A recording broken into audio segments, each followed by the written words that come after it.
May mga lugar talaga na kahit ilang beses mo nang narinig, iba pa rin kapag ikaw mismo ang pupunta. Today, pupunta tayo sa isa sa pinaka-historic na lugar sa Manila, ang Intramuros. Tara, samahan niyo ako sa maliit kong adventure.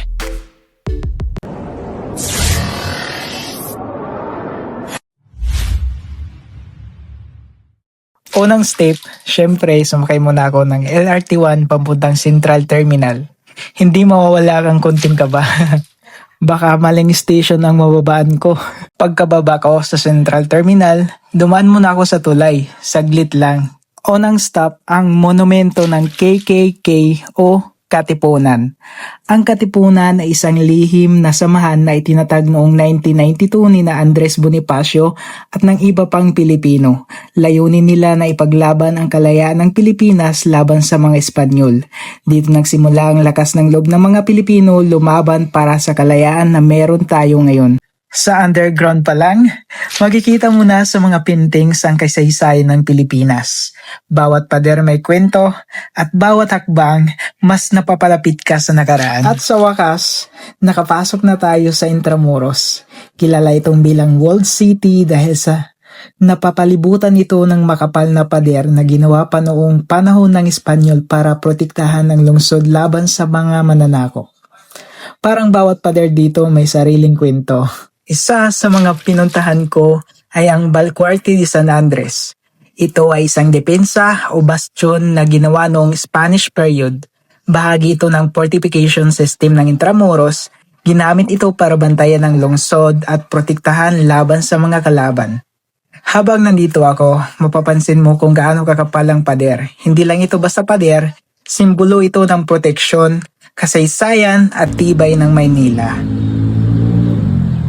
Next stop, ang Puerta Real Gardens. Ito ay isa sa mga dating entrance gate ng Intramuros. Dito dumadaan noon ng mga importanteng tao, kabilang na ang gobernador. Ngayon, ginawa na itong garden kung saan pwedeng maglakad-lakad at mag-relax. Ang ganda ng lugar, tahimik, presko, at parang bumalik ka sa nakaraan. Pagkatapos, pumunta naman ako sa paligid ng pamantasang lungsod ng Pilipinas. Dito makikita mo pa rin ang lumang bahay at structures pero aesthetic pa rin. Parang pinaghalo ang old at new generation. Kahit sobrang init, worth it pa rin. Iba pa rin talaga ang feeling kapag nakikita mo ang history gamit ang sarili mong mata. Nakita ko rin ang mga kalisa. Gusto ko sanang sumakay, kaso nakita ko ang presyo. At naalala ko, puro lang pala tayo. Kaya ayun, hanggang tingin na lang muna tayo.